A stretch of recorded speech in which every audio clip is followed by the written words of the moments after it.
അയ്യപ്പ ദർശനം നിങ്ങൾക്കായി സമർപ്പിക്കുന്നത് Akshaya catering Thodupuzha, cosponsored by Woodland pure vegetarian hotel Thodupuzha. കാൽനൂറ്റാണ്ടിന്റെ വിശ്വസ്ത പാരമ്പര്യവുമായി അക്ഷയ കേറ്ററിംഗ് തൊടുപുഴ. ആഘോഷങ്ങൾ ഏതുമാവട്ടെ, എല്ലാത്തരം വെജ് നോൺ വെജ് വിഭവങ്ങളും പൂർണ്ണ ഉത്തരവാദിത്തത്തോടെ നിങ്ങളുടെ മുന്നിലെത്തിക്കുന്നു. നിങ്ങളുടെ നാവിലെ രസമുകുളങ്ങളെ തൊട്ടുണർത്തുന്ന രുചി വൈവിധ്യങ്ങൾ, സ്വാദിൽ ഒരൽപ്പം പോലും വിട്ടുവീഴ്ചയില്ലാതെ, പാരമ്പര്യ തനിമ നഷ്ടപ്പെടാതെ വിഭവസമൃദ്ധമായി നിങ്ങളുടെ ആഘോഷങ്ങളെ വരവേൽക്കൂ. അക്ഷയ കേറ്ററിംഗ് തൊടുപുഴയ്ക്കൊപ്പം ഫോൺ 9744406785. അക്ഷയ കേറ്ററിംഗ് തൊടുപുഴ. ഹൈറേഞ്ചിന്റെ കവാടമായ തൊടുപുഴയിൽ രുചിവൈവിധ്യങ്ങളുടെ നിറക്കലവറയായി വുഡ്ലാൻഡ്സ് വെജിറ്റേറിയൻ ഹോട്ടൽ. കൈപുണ്യത്തിന്റെ മികവ് തെളിയിച്ചുകൊണ്ട് വിവിധയിനം ദോശകൾ, നോർത്ത് ഇന്ത്യൻ, ചൈനീസ് എന്നിങ്ങനെ കലർപ്പില്ലാത്ത വെജിറ്റേറിയൻ വിഭവങ്ങൾ. ഗ്രഹാതുരത്വം തുളുമ്പുന്ന അന്തരീക്ഷത്തിൽ വിശാലമായ കാർ പാർക്കിംഗ് സൗകര്യത്തോടെ Woodlands vegetarian hotel, Thodupuzha Muvattupuzha road, Madakkathanam, Kochangadi. ഇരട്ടി മധുരവുമായി വുഡ്ലാൻഡ് സ്വീറ്റ്സ് എന്ന മധുരക്കലവറയിൽ. ഞങ്ങളുടെ മറ്റൊരു സഹോദര സ്ഥാപനം വിജയ ബ്രിക്സ്, മടക്കത്താനം, കൊച്ചങ്ങാടി.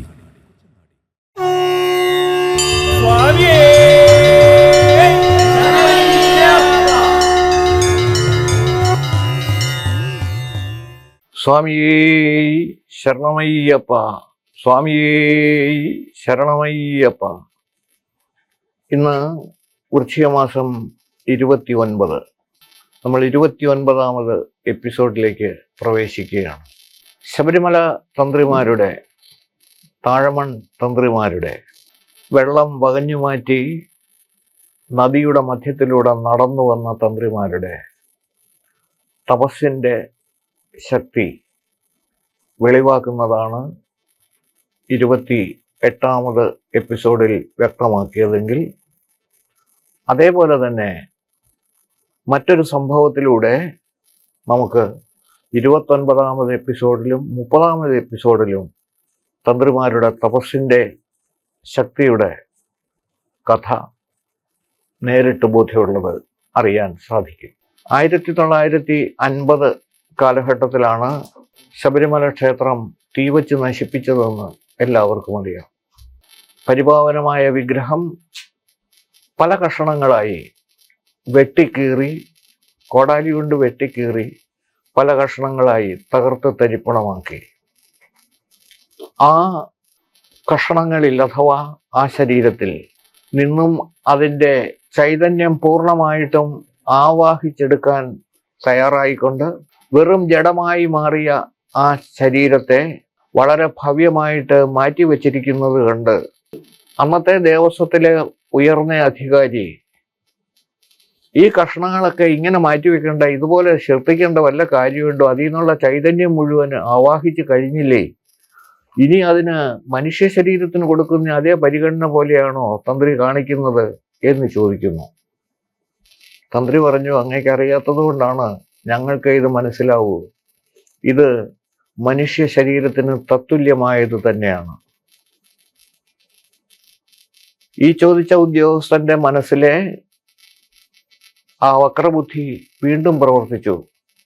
അതനുസരിച്ചിട്ട് കണ്ടർ അദ്ദേഹത്തോട് ഈ മനുഷ്യൻ ചോദിച്ചു, അങ്ങനെയാണെങ്കിൽ, നിങ്ങൾ പറയുന്ന അനുസരിച്ചിട്ടാണെങ്കിൽ ഇത് മൃതപ്രായമായ ശരീരമാണ് എന്ന് ബോധ്യമുണ്ടെങ്കിൽ എന്തുകൊണ്ട് ഇതിൽ നിന്ന് ദുർഗന്ധം ഉണ്ടാവുന്നില്ല? അത് ശരിയാണ്.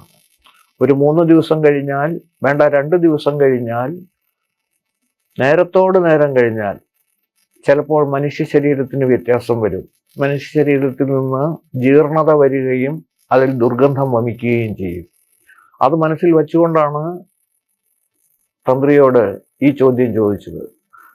തന്ത്രി പറഞ്ഞു, അത് അനുഭവിക്കാൻ തയ്യാറാണെങ്കിൽ ആ വാസന വരും, അതിന് സംശയം വേണ്ട. അദ്ദേഹം പറഞ്ഞത് നാറ്റം വരുമെന്നല്ല, ആ വാസന വരും എന്നാണ് പറഞ്ഞത്. അത് അദ്ദേഹത്തിൻ്റെ സംസ്കാരം. അത് വന്നാൽ ഞാൻ സമ്മതിക്കാം, നിങ്ങൾ ഈ ചെയ്തിരിക്കുന്നതൊക്കെ ശരിയാണെന്ന്. അല്ലെങ്കിൽ എനിക്കിത് സമ്മതിക്കാൻ കഴിയില്ല. അദ്ദേഹം വീണ്ടും കമൻ്റ് അടിച്ചു. ശരി, അങ്ങനെയാണെങ്കിൽ നോക്കാം നമുക്ക് എന്ന് പറഞ്ഞ് ഈ മൃതശരീര തുല്യമായ കഷണങ്ങൾ മാറ്റി വളരെ ശ്രദ്ധാപൂർവം അതിൻ്റെ രൂപം ശരിയാക്കി അദ്ദേഹം വയ്ക്കുകയും ഒരു കൈ ജലമെടുത്ത് ജപത്തോടുകൂടി ആ ശരീരത്തിൽ തളിക്കുകയും ചെയ്തു. ഏതാനും നിമിഷം കഴിഞ്ഞ് എല്ലാവരും പോയി. ഇതിപ്പോ എന്താ സംഭവം എന്നുള്ള നിലയിൽ ആരും അതത്ര കൂടുതൽ ഗവനിക്കാതെ എല്ലാവരും പോയി. ഏതാനും നിമിഷങ്ങൾക്ക് ശേഷം അഥവാ മിനിറ്റുകൾക്ക് ശേഷം ഏറെ ദുഃഖിതനായ തന്ത്രി തനിക്ക് ഇതുപോലെ തൻ്റെ സിദ്ധി പുറത്ത് കാണിക്കേണ്ടി വന്നതിലുള്ള ആ ഒരു വിഷമം കൊണ്ട് തന്ത്രിയും ഈ ചോദ്യം ചോദിച്ച മാന്യദേഹവുമായി സമീപത്ത് വന്നപ്പോൾ അവിടെ നിന്ന് നിൽക്കാൻ കഴിയാത്ത മാംസം ചീഞ്ഞ മണം വല്ലാതെ വന്നിരുന്നു. മാത്രമല്ല, സാധാരണ നിലയിൽ ചക്കപ്പഴത്തിലും അമേധ്യത്തിലും മാത്രം വരുന്ന ഒരു ഈച്ചയുണ്ട്.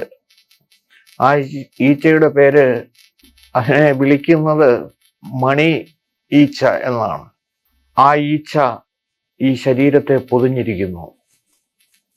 അതിനു മുൻപ് ശ്രീകോവിലിൽ കിടത്തിയിരിക്കുന്ന ആ കഷണങ്ങളിൽ ഒന്നും ഈച്ച വരികയോ ഈ ദുർഗന്ധം വമിക്കുകയോ ചെയ്തില്ല. പക്ഷേ തന്ത്രിയുടെ പ്രാർത്ഥനയുടെ ഫലമായിട്ട് അത് മനുഷ്യ ശരീരത്തിന് തത്തുല്യമായ അവസ്ഥയിലാണെന്നും അത് ജീർണവസ്തുവാണെന്നും ബോധ്യപ്പെടുന്ന ദുർഗന്ധവും ഈ ഈച്ചയുടെ ശല്യവും ഒരു ഹുങ്കാര ശബ്ദം മാത്രമാണ് ആ ഈച്ച പുറപ്പെടുവിക്കുന്നത്. അതുപോലെയുള്ള ആ ഒരു അവസ്ഥ സംജാതമായപ്പോൾ എൻ്റെ അവിവേകത്തിന് തിരുമേനി മാപ്പ് തരണം എന്ന് പറഞ്ഞ് തന്ത്രിയുടെ കാലിൽ വീണ ഒരു സംഭവവും ശബരിമലയുടെ ചരിത്രത്തിൽ ഉണ്ടായിട്ടുണ്ട്. അതിനുശേഷം ഈ സംഭവം നടക്കുന്നത് 50-ലെ പുനഃപ്രതിഷ്ഠയ്ക്ക് തൊട്ടു മുമ്പുള്ള കാര്യമാണ് എന്നുകൂടി ഓർമ്മിക്കുക. ഇന്ന് നമുക്ക് പറയാനുള്ളത് ശബരിമലയുടെ സാക്ഷാൽ അയ്യപ്പസ്വാമിയുടെ അല്ലെങ്കിൽ ശ്രീധർമ്മശാസ്താവിൻ്റെ പിതൃതുല്യനായ ഒരു ക്ഷേത്രം നമുക്കുണ്ട്.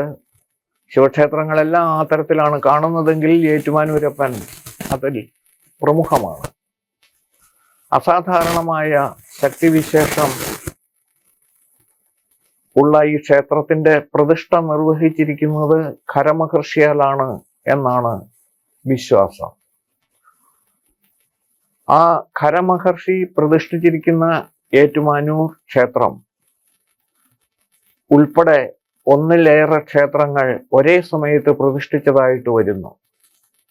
3 ക്ഷേത്രങ്ങളാണ് ഇതിലുള്ളത്. ആ 3 ക്ഷേത്രങ്ങൾ എന്ന് പറയുന്നത് ഒന്ന് നടുക്കും മറ്റൊന്ന് 2 വശത്തുമാണ്. അതായത് ഇരു കൈകൾ കൊണ്ട് ഇരു പ്രതിഷ്ഠകളും, നടുവിലത്തെ പ്രതിഷ്ഠ കടിച്ചിരുത്തിയുമാണ് പ്രതിഷ്ഠിച്ചതെന്നാണ് പറയുന്നത്. അപ്പം മധ്യത്തിലുള്ളത് കടുത്തുരുത്തി ക്ഷേത്രവും ഇരുവശങ്ങളിലുമുള്ളത് വൈക്കവും ഏറ്റുമാനൂരുമാണ്. ഈ 3 ക്ഷേത്രങ്ങളും പ്രതിഷ്ഠിച്ചത് ഒരേ ആചാര്യൻ തന്നെയാണ്. അദ്ദേഹത്തിന്റെ പേരാണ് ഖരമഹർഷി. അങ്ങനെ പ്രതിഷ്ഠിക്കപ്പെട്ട അസാധാരണ ശക്തിവിശേഷം ഇപ്പോഴും അനുഭവവേദ്യമാകുന്ന ഏറ്റുമാനൂരപ്പന്റെ അനുഭവ കഥയാണ് ഇന്ന് നമുക്ക് ബോധ്യപ്പെടാനുള്ളത്. ഇവിടുത്തെ താന്ത്രിക അവകാശം ശബരിമല തന്ത്രിമാർക്ക് തന്നെയാണ്. അതേസമയം വൈക്കത്തെ താന്ത്രികാവകാശം വേറെയാണ്. നമുക്ക് ഇവിടുത്തെ താന്ത്രികാവകാശം ശബരിമല തന്ത്രിമാർക്കായതുകൊണ്ടാണ് ശബരിമല ആയി ഏറ്റവും ബന്ധപ്പെട്ട് നിൽക്കുന്ന താഴമൺ കുടുംബവുമായി ബന്ധപ്പെട്ട് നിൽക്കുന്ന വിഷയം ആണ് എന്നുള്ളത് കൊണ്ടാണ് ഇവിടെ ഏറ്റുമാനൂരത്തെ ഈ ചരിത്ര സംഭവം കൂടി വെളിവാക്കുന്നത്. സാധാരണ നിലയിൽ ക്ഷേത്രങ്ങൾക്ക് ആവശ്യമുള്ള പടിത്തരങ്ങൾ പൂർണ്ണമായിട്ടും ബോധ്യപ്പെടുത്തുന്നത് തന്ത്രിമാരാണ്. അങ്ങനെ ബോധ്യപ്പെടുത്തി കൊടുത്തു. പക്ഷേ അധികാരപ്രമത്തതയിൽ ഏറ്റുമാനൂർ മഹാദേവ ക്ഷേത്രത്തിലെ പടിത്തരങ്ങളിൽ കാര്യമായ കുറവ് വരുത്തിക്കൊണ്ട്, എന്ന് പറഞ്ഞാൽ ഇത്രയും സാധനങ്ങളൊന്നും ഇവിടെ പൂജയ്ക്ക് ആവശ്യമില്ല എന്ന് തീരുമാനിച്ചുകൊണ്ട് ഏറ്റുമാനൂരപ്പന്റെ ക്ഷേത്രത്തിന്റെ ചുമതല വഹിച്ചിരുന്ന അന്നത്തെ റവന്യൂ അധികാരി തഹസിൽദാർ നിലവിലുണ്ടായിരുന്ന ആ പടിത്തരങ്ങളുടെ ഏതാണ്ട് 8 ഭാഗമായിട്ട് വെട്ടിക്കുറച്ചു. അപ്പൊ നിലവിൽ അവിടെ പൂജയ്ക്ക് അടിസ്ഥാനപ്പെടുത്തി നോക്കുമ്പോൾ ഈ സാധനങ്ങളൊന്നും മതിയാകാതെ വരുന്നു. ഈ ലോപം വരുത്തിയിരിക്കുന്നത് റവന്യൂ ഉദ്യോഗസ്ഥൻ ആയിട്ടുള്ള തഹസിൽദാരാണ്. അദ്ദേഹമാണ് ക്ഷേത്രത്തിന്റെ കസ്റ്റോഡിയൻ. അതനുസരിച്ചിട്ട് അദ്ദേഹത്തിന്റെ അടുത്ത് സങ്കടം പറയാനായിട്ട് തന്ത്രിയും മേൽശാന്തിയും കൂടി വിഷമത്തോടുകൂടി ചെന്നു. വെറും നിരീശ്വരവാദിയും അതിലേറെ അഹങ്കാരിയുമായിരുന്ന തഹസിൽദാർ ഇവര് പറഞ്ഞതൊന്നും ശ്രദ്ധിക്കാൻ പോലും തയ്യാറായില്ല. അദ്ദേഹം പറഞ്ഞു, കല്ലിനും മരത്തിനുമൊക്കെ അങ്ങനെ തയ്യാറാക്കിയിട്ടുള്ള ക്ഷേത്രങ്ങൾക്ക് ഏത് രീതിയിലാണ് ഈ കാര്യങ്ങളെല്ലാം വരുന്നത് എന്ന് എനിക്ക് ഏകദേശം അറിയാം. അതുകൊണ്ട് നിങ്ങൾ അനാവശ്യമായിട്ട് സാധനങ്ങൾ ദുരുപയോഗം ചെയ്യാതിരിക്കാൻ വേണ്ടിയിട്ടാണ് ഇങ്ങനെയൊക്കെ ചെയ്തിരിക്കുന്നത്. ഇവരേറെ വിഷമത്തോടുകൂടി രണ്ടുപേരും ഏറെ സങ്കടത്തോടുകൂടി തങ്ങൾക്ക് ഇതുകൊണ്ടുണ്ടാകുന്ന ബുദ്ധിമുട്ട് എന്താണെന്ന് പറഞ്ഞു. അതാത് പൂജകൾക്ക് ആവശ്യമുള്ള പൂജാദ്രവ്യങ്ങൾ ലഭിക്കാതെ വരുന്ന പക്ഷം അതിൻ്റെ ബുദ്ധിമുട്ട് പൂജ നടത്തുന്ന ഞങ്ങൾക്കുള്ളതിനേക്കാൾ അത് ജനപഥത്തെയും അതുപോലെ തന്നെ അധികാരി വർഗത്തെയും ബാധിക്കും എന്നുള്ള വസ്തുത കൂടി പറഞ്ഞു കഴിഞ്ഞപ്പോൾ ഈ തഹസിൽദാർ പറഞ്ഞു, നിങ്ങളിൽ ആർക്കെങ്കിലും ഒരാൾക്ക് ഏറ്റുമാനൂരപ്പനെ വിളിച്ചു വിളി കേൾപ്പിക്കാമെങ്കിൽ, വർത്തമാനമൊന്നും പറയണ്ട, ഏറ്റവും ചുരുങ്ങിയത് വിളിച്ച് വിളി കേൾപ്പിക്കാമെങ്കിൽ ഞാൻ ഈ പറഞ്ഞതിൻ്റെ കുറച്ച് സാധനങ്ങളെല്ലാമല്ല, അതിനോട് അല്പം കൂടെ കൂട്ടി പടിത്തരം പുതുക്കി തരാനായിട്ട് തയ്യാറാണ്. പക്ഷെ അതിന് സാധിക്കുന്നില്ല എങ്കിൽ ഇപ്പൊ തന്നിട്ടുള്ളത് തന്നെ അതേപടി തുടരണോ വേണ്ടയോ എന്ന കാര്യം ഞാൻ ആലോചിക്കും. നിങ്ങൾക്ക് ഇത് ഏറ്റെടുക്കാൻ തയ്യാറാണോ? എന്തായാലും ഇവർ രണ്ടുപേരും ആലോചിച്ചു. തന്ത്രി പറഞ്ഞു, കണ്ഠരര് ശങ്കരര്. അദ്ദേഹം പറഞ്ഞു, ഞാൻ ആ ചുമതല ഏറ്റെടുത്തിരിക്കുന്നു. ഏറ്റുമാനൂരപ്പനെ വിളിച്ച് വിളി കേൾപ്പിക്കാം എന്നെനിക്ക് ഉറപ്പുണ്ട്. അതുകൊണ്ട് ആ വിളി കേട്ടതിന് ശേഷം അങ്ങിതിന് അനുവദിച്ചാൽ മതി. ഇതേറെക്കാലം മുമ്പ് നടന്ന ഒരു കാര്യമാണ്. ഞാനിപ്പോൾ സമീപത്ത് ഇപ്പോഴത്തെ തന്ത്രി മോഹനരുടെ പിതാവ് ശബരിമലയിലെ അന്നത്തെ ഇളയ തന്ത്രിയായിരുന്ന കണ്ഠരര് മഹേശ്വരര് നേരിട്ട് ഈയുള്ളവന് ബോധ്യപ്പെട്ടതും അത് കണ്ടു ബോധ്യപ്പെടുകയല്ല, പങ്കാളിയായി ബോധ്യപ്പെട്ട ഒരു സംഭവം ചൂണ്ടിക്കാണിക്കുകയാണ്. തൊടുപുഴ എന്ന് പറയുന്ന സ്ഥലം എല്ലാവർക്കും അറിയാം. അതിനപ്പുറത്ത് അണ്ണായിക്കണ്ണം എന്ന് പറഞ്ഞൊരു സ്ഥലമുണ്ട്. ഒരു മഹത്തായ ശിവക്ഷേത്രമാണ് അതുള്ളത്. ആ ശിവക്ഷേത്രത്തിന്റെ പിറകിൽ തകർന്ന തരിപ്പണമായി കിടക്കുന്ന ഒരു ശിവക്ഷേത്രമായിരുന്നു അത്. അതിന് പിറകിൽ ഏതാണ്ടൊരു 50 ഇഞ്ചിൽ കൂടുതൽ വണ്ണമുള്ള ഒരു പാലമരം നിന്നിരുന്നു. ആ പാലമരം വെട്ടാൻ നിവൃത്തിയില്ല, കാരണം ശ്രീകോവിലും വിഗ്രഹവും ഇളവും. അപ്പോൾ എന്താണ് ചെയ്യേണ്ടതെന്നറിയാതെ അവിടെ അഭിഷേകത്തിനായി വന്ന ഈ മഹേശ്വരര് അദ്ദേഹത്തിനോട്, ഞാനാണ് സൂചിപ്പിച്ചത്, അങ്ങ് ആവാഹിച്ചു കഴിഞ്ഞാൽ ഈ പാല ഇതേപോലെ തന്നെ ഇല്ലായ്മ ചെയ്യാനായിട്ട് സാധിക്കുമല്ലോ, അങ്ങേക്കത് ചെയ്തുകൂടെ എന്ന് വിനീതമായി ചോദിച്ചപ്പോൾ അദ്ദേഹം എൻ്റെ നേരെ നോക്കി അതിനുശേഷം ചുറ്റും കൂടി നിന്നവരോട് പറഞ്ഞു, അയ്യപ്പദാസിന്റെ ഒരു ആഗ്രഹമല്ലേ, നമുക്കത് സാധിച്ചേക്കാം, എന്താ എന്ന് ചോദിച്ചു. ആ പറഞ്ഞത് നിരവധി ആളുകൾ, ഇപ്പോഴും ജീവിച്ചിരിക്കുന്ന നിരവധി ആളുകൾ, ഒരു 15-20 വർഷം മുമ്പത്തെ കാര്യമാണ് ഞാൻ സൂചിപ്പിക്കുന്നത്. നിരവധി ആളുകൾ നോക്കി നിൽക്കെ അദ്ദേഹം കുറച്ച് പടിത്തരം ആവശ്യങ്ങൾ, വളരെ കുറച്ച്, ഒരു പത്മമിട്ടു, നേദ്യം നടത്തി, പൂജ നടത്തി. ആ പൂജയുടെ അവസാനം ഈ പാലയുടെ ജീവൻ എന്നാണ് നമുക്ക് പറയാൻ സാധിക്കുന്നത്. എന്തായാലും ഈ പാലയുടെ ജീവൻ ആ മഹേശ്വര വിഗ്രഹത്തിലേക്ക് അഥവാ ശിവപ്രതിഷ്ഠയിലേക്ക് ആവാഹിച്ചു. 2 മണിക്കൂർ 3 മണിക്കൂർ കഴിഞ്ഞപ്പോൾ പൂ പൊഴിയുന്നത് മാതിരി അസാധാരണ ആരോഗ്യത്തോടു കൂടി നിന്നിരുന്ന ആ പാലയുടെ മുഴുവൻ ഇലകളും ഏതാണ്ടോ ഒരു 5 മണിക്കൂർ 6 മണിക്കൂർ കൊണ്ട് നിലംപൊത്തി.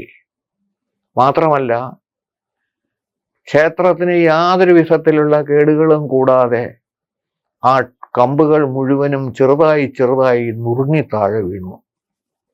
ഇന്നും അത്ഭുതത്തോടു കൂടിയാണ് അവിടെയുള്ളവർ ഇത് പറയുന്നത്. അണ്ണായിക്കണ്ണം എന്ന് പറയുന്നത് ഏകദേശം ഒരു 5 കിലോമീറ്റർ ദൂരത്തിലുള്ള ശിവക്ഷേത്രമാണെന്നും കൂടി അറിയുക. ആ ശിവക്ഷേത്രത്തിന്റെ പിറകിൽ നിന്നിരുന്ന ഈ പാല പൂർണ്ണമായിട്ടും ദ്രവിച്ചു തീർന്നു. അവിടെ പുതിയ ക്ഷേത്രം പണിതു. ഇന്ന് ദേവസ്വം ബോർഡിന്റെ കീഴിലുള്ള ക്ഷേത്രങ്ങളിൽ ഒരു പ്രമുഖ ക്ഷേത്രമാണ് അണ്ണായിക്കണ്ണം ശ്രീ മഹാദേവക്ഷേത്രം. ഇത് ഞാൻ സാന്ദർഭികമായി ചൂണ്ടിക്കാണിച്ചതാണ്. അതേപോലെ തന്നെ ഏറ്റുമാനൂരും നമുക്ക് വളരെ പഴയ ചരിത്രം പറയുമ്പോൾ ഇപ്പോൾ വല്ലതും ഉണ്ടോ എന്ന് ചോദിക്കുന്ന ആധുനികന്മാർക്ക് വേണ്ടിയിട്ടാണ് ഞാനിത് സൂചിപ്പിച്ചതെന്നും കൂടി ഓർമ്മിക്കുക. ഈ വിഷയം പൂർണ്ണമായിട്ടും തഹസിൽദാർക്ക് ഒരു ഷോക്കായിരുന്നു. ഇവരിങ്ങനെ ഏക്കും എന്നൊരു ധാരണ, അല്ലെങ്കിൽ ഇവരിതിന് സമ്മതിക്കും എന്നൊരു ധാരണ അദ്ദേഹത്തിന് ഉണ്ടായില്ല. തന്ത്രി പറഞ്ഞു, അങ്ങ് അടുത്ത തിങ്കളാഴ്ച വന്നോണ്ടേ, നമുക്ക് ഭഗവാനെ വിളിച്ച് കിളിയേൽപ്പിക്കാം. തന്ത്രി പൂജകളെല്ലാം നിർവഹിച്ചു. ഞായറാഴ്ചയായി. നാളെ തിങ്കളാഴ്ചയാണ്. നാളെ രാവിലെ ഏറ്റുമാനൂർ അമ്പലത്തിൽ എത്തണം. സാധാരണ നിലയിലുള്ള തിരക്കുകളെല്ലാം ഉണ്ട്. എന്തായാലും ഉഷപൂജ കഴിഞ്ഞു. ഉച്ചപൂജയ്ക്ക് വേണ്ടുന്ന സാമഗ്രികളെല്ലാം റെഡിയായി. ഉച്ചപൂജാ സമയത്ത് കഴിഞ്ഞ് എല്ലാവരെയും പുറത്തിറക്കി. തന്ത്രിയും മേൽശാന്തിയും അതേപോലെ തന്നെ ചുമതല വഹിച്ചിരുന്ന തഹസിൽദാർ ഉൾപ്പെടെ അദ്ദേഹത്തിന്റെ ഗ്രൂപ്പിൽ നിന്ന് 4-5 പേരെയും കൂടി അനുവദിച്ചു. എല്ലാം കൂടെ 9 പേർ മാത്രം ക്ഷേത്രത്തിന്റെ ഉള്ളിൽ നിൽക്കുകയാണ്. തന്ത്രി ക്ഷേത്രത്തിന് ചുറ്റും, ക്ഷേത്ര ശ്രീകോവിലിന് ചുറ്റും ഒരു വലം വച്ചു. നേരെ വന്ന് തഹസിൽദാരെ ശ്രീകോവിലിന്റെ ഉള്ളിലേക്ക് മുഴുവൻ നോക്കി പരിശോധിക്കാനുള്ള സംവിധാനം ഏർപ്പെടുത്തി. അദ്ദേഹത്തിന്റെ വിശ്വസ്തനായ നമ്പൂതിരിയെ കൊണ്ട് പരിശോധിപ്പിച്ചു. ആരുമില്ല എന്ന് ഉറപ്പാക്കി. വീണ്ടും ഒരു പ്രദക്ഷിണം കൂടി വെച്ച് അദ്ദേഹം നടയടച്ചു. പൊന്നിൻ ദീപങ്ങളുടെ പ്രകാശ ധോരണിയിൽ മുഴുകി നിന്നിരുന്ന ശ്രീകോവിൽ നടയടച്ചു. മുകളീകൃതപാണിയായി തിരുനടയുടെ മുമ്പിൽ തന്ത്രിയും മേൽശാന്തിയും കീഴ്ശാന്തിമാരും അണിനിരന്നു. അവരെല്ലാവരും അങ്ങനെ നിൽക്കെ ഓരോ ഹൃദയത്തിൽ നിന്നും പെരുമ്പറ മുഴങ്ങുന്ന അതേ ശബ്ദത്തിലാണ് പഞ്ചാക്ഷരി മന്ത്രം ഓം നമഃശിവായ എന്ന ഷഡാക്ഷരി മന്ത്രവും മുഴങ്ങിക്കൊണ്ടിരുന്നത്. പുറത്താർക്കും കേൾക്കാൻ പാടില്ല. അസാധാരണമായ ഒരു മൂകത അവിടെ തളം കെട്ടി. എന്താണ് സംഭവിക്കുന്നതെന്നറിയാതെ, അല്ലെങ്കിൽ അതിൽ ജിജ്ഞാസുക്കളായി ഏവരും അതിൽ മുഴുകി നിന്നു. തന്ത്രി ഒരു നിമിഷം ഈ മൗനത്തിൽ നിന്നും മോചിതനായി വിളിച്ചു. തിരുനീലകണ്ഠ എന്നൊരു ശബ്ദമാണ് അദ്ദേഹത്തിന്റെ വായിൽ നിന്ന് വന്നത്. അതിൻ്റെ ധ്വനി അവസാനിക്കുന്ന മുഹൂർത്തത്തിൽ അസാധാരണവും അതിശക്തവുമായ ഒരു മൂളൽ ശ്രീകോവിലിൽ നിന്ന് 2-3 സെക്കൻഡുകൾ നീളുന്ന ഒരു മൂളലാണ് അനുഭവപ്പെട്ടത്. ആ മൂളൽ കടന്നുപോയതും രക്തം മരവിപ്പിക്കുന്ന തരത്തിൽ അല്ലെങ്കിൽ അത്രയ്ക്ക് മാത്രം നമ്മുടെ മനസ്സിനെ മഥിക്കുന്ന തരത്തിലുള്ള ആ മൂളൽ കഴിഞ്ഞു. അദ്ദേഹം തീർന്നില്ല. കണ്ണീരൊഴുക്കിക്കൊണ്ട് തന്ത്രി വീണ്ടും ഒരാവർത്തി കൂടി വിളിച്ചു, തിരുനീലകണ്ഠ. ഘനഗംഭീരമായ ആ മൂളൽ വീണ്ടും ശ്രീകോവിലിനുള്ളിൽ നിന്ന് പുറപ്പെട്ട അതേ നിമിഷം വെട്ടിയിട്ട വാഴത്തടി പോലെ പൊന്നുടയതേ പൊറുക്കണം, അറിവില്ലായ്മ മാപ്പാക്കണം എന്ന് പറഞ്ഞുകൊണ്ട് തന്ത്രിയുടെ പാദത്തിൽ സാഷ്ടാംഗ നമസ്കാരം ചെയ്ത് കിടക്കുന്ന തഹസിൽദാരെയാണ് നമുക്ക് കാണാൻ സാധിക്കുന്നത്. തൻ്റെ ഉള്ളിലെ ഈശ്വര നിഷേധവും അഹന്തയും മഞ്ഞുപോലെ ഉരുകിപ്പോയതായും ഇത്രയും കാലം താൻ വളരെ മിടുക്കനാണ് എന്ന് ധരിച്ചിരുന്നത് താൻ ഒന്നുമല്ല എന്ന വിശ്വാസവും തഹസിൽദാരുടെ ഉള്ളിൽ രൂഢമൂലമായി. മുൻകാലത്തുണ്ടായിരുന്ന പടിത്തരങ്ങൾ കാൽഭാഗം കൂടി വർദ്ധിപ്പിച്ച്, അതായത് 25%, മുൻകാലത്തുണ്ടായിരുന്നതിൻ്റെ കാൽഭാഗം കൂടി വർദ്ധിപ്പിച്ച് അനുവദിച്ച് അവിടെ ഉത്തരവ് നൽകിയതിന് ശേഷം പിന്നീട് മാസത്തിൽ ഒരു തവണയെങ്കിലും മരണം വരെ ഈ തഹസിൽദാർ ഏറ്റുമാനൂരെത്തുമായിരുന്നു. മുൻകാലത്തുണ്ടായിരുന്ന തന്ത്രിമാർ, മേൽശാന്തിമാർ തപസ്സും ആർജവവും ചൈതന്യപുഷ്ടിയും ഉണ്ടായിരുന്നവരാണ് എന്ന കാര്യത്തിൽ അശേഷം സംശയം വേണ്ട. ഈ ചൈതന്യപുഷ്ടിയും അതേപോലെ തന്നെ ആ ഒരു ബോധ്യവുമാണ് നമുക്ക് ഉണ്ടാവേണ്ടുന്നത്. നമ്മുടെ ക്ഷേത്രങ്ങളെ സംബന്ധിച്ചിടത്തോളം അവിടെ പൂജകൾ ചെയ്യുന്ന പൂജാരിമാർ, അന്നത്തെ സാഹചര്യത്തിലുണ്ടായിരുന്ന പൂജാരിമാരുടെ ഓരോ പ്രവൃത്തികളും നമുക്ക് അവിശ്വസനീയമായ തരത്തിലുള്ള അവസ്ഥയാണ് സംജാതമാക്കുന്നത്. ഇതുപോലെ തന്നെ മറ്റൊരു ശിവക്ഷേത്രവും അതോടൊപ്പമുള്ള ഒരു ദേവിയെയും കൂടി നമുക്ക് പരിചയപ്പെടേണ്ടതായിട്ടുണ്ട്. അതും ശബരിമലയുമായി ഏറെ ബന്ധമുള്ളതാണ്. അത് നമുക്ക് ഈ എപ്പിസോഡിൽ പറയുന്നതിന് കഴിയില്ല. 29ാമത്തെ എപ്പിസോഡിൽ പറഞ്ഞത് ഏറ്റുമാനൂരപ്പൻ്റെ കഥയാണ് എങ്കിൽ, അദ്ദേഹത്തിൻ്റെ ശക്തിവിശേഷമാണ് എങ്കിൽ, 30ാമത് എപ്പിസോഡിൽ ഞാൻ വ്യക്തമാക്കുന്നത് ചെങ്ങന്നൂരമ്മയുടെ കഥയാണ്. ചെങ്ങന്നൂരമ്മ എന്ന് പറയുന്നത് അവിടുത്തെ പ്രധാന പ്രതിഷ്ഠയല്ല. അവിടുത്തെ പ്രധാന പ്രതിഷ്ഠ ശ്രീ മഹേശ്വരൻ തന്നെയാണ്, സാക്ഷാൽ ശിവപെരുമാളാണ്.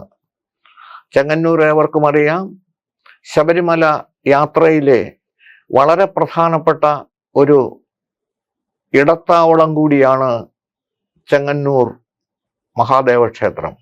അവിടെ സ്ഥിരമായ സംവിധാനം എന്ന നിലയിൽ വന്നെത്തുന്ന സ്വാമിമാർക്ക് ഭക്ഷണം, വിശ്രമം, അതേപോലെ തന്നെ ആവശ്യം വേണമെങ്കിൽ പമ്പയിലേക്ക് പോകുന്നതിനുള്ള വാഹന സൗകര്യം ഉൾപ്പെടെയുള്ള എല്ലാ കാര്യങ്ങൾക്കും കൃത്യമായ സംവിധാനം ഏർപ്പെടുത്തിക്കൊണ്ട് നമ്മുടെ സഹോദര സംഘടനയായിട്ടുള്ള വിശ്വ ഹിന്ദു പരിഷത്ത് ഒരു വലിയ അന്നദാന കേന്ദ്രം അവിടെ ആരംഭിച്ചിരിക്കുന്നു. പുറത്തു നിന്നും വരുന്നവർക്കും, അതായത് ട്രെയിൻ മാർഗം വരുന്നവർക്കും, ചെങ്ങന്നൂർ കൂടി, പത്തനംതിട്ടയിൽ നിന്നും ചെങ്ങന്നൂർ കൂടി വരുന്ന സ്വാമിമാർക്കും പൂർണ്ണമായിട്ടും ഹോട്ടലുകളെ ആശ്രയിക്കാതെ കൃത്യമായും ശുദ്ധമായുമുള്ള സസ്യ ഭോജനശാല തന്നെയാണ് ഇതിനോടനുബന്ധമായിട്ട് പ്രവർത്തിക്കുന്നത് എന്നുള്ള വസ്തുത പൂർണ്ണ ഉത്തരവാദിത്വത്തോടുകൂടി ഞാൻ സ്വാമിമാരെ അറിയിക്കുകയാണ്. നിങ്ങൾക്ക് ആവശ്യമുള്ള ഏത് തരത്തിലുള്ള സഹായവും തീർച്ചയായിട്ടും ചെങ്ങന്നൂർ ഈ അയ്യപ്പ സേവാ കേന്ദ്രത്തിൽ നിന്ന് ലഭ്യമാകുന്നതാണ് എന്ന കാര്യത്തിൽ ഒട്ടും സംശയം വേണ്ട. അതിനുള്ള എല്ലാ സൗകര്യങ്ങളും അവിടെ ഏർപ്പാട് ചെയ്തിട്ടുണ്ട്. 30ാമത് എപ്പിസോഡിൽ നമുക്ക് ആ ചെങ്ങന്നൂരെ തന്നെ ഏറ്റവും പ്രധാനപ്പെട്ട ക്ഷേത്രമായിട്ടുള്ള ചെങ്ങന്നൂർ മഹാദേവനോടും അമ്മയോടും ഒരുമിച്ചിരിക്കുന്ന ആ ക്ഷേത്രത്തിൻ്റെ വൈശിഷ്ട്യം കൂടി, അതോടൊപ്പം അതിൻ്റെ താന്ത്രിക പെരുമ കൂടി നമുക്കൊന്ന് ചിന്തിച്ചതിന് ശേഷം അടുത്ത ഭാഗത്തേക്ക് പോകാം. 30ാമത് എപ്പിസോഡിൽ ചെങ്ങന്നൂരിൻ്റെ കാര്യമാണ് നമ്മൾ ഉൾപ്പെടുത്തിയിട്ടുള്ളത്. എന്നെ ശ്രവിച്ച ഏവർക്കും കൃതജ്ഞതയുടെ പൂച്ചെണ്ടുകൾ അർപ്പിക്കുന്നു. ഏവർക്കും നന്ദി, നമസ്കാരം. സ്വാമിയേ ശരണമയ്യപ്പ.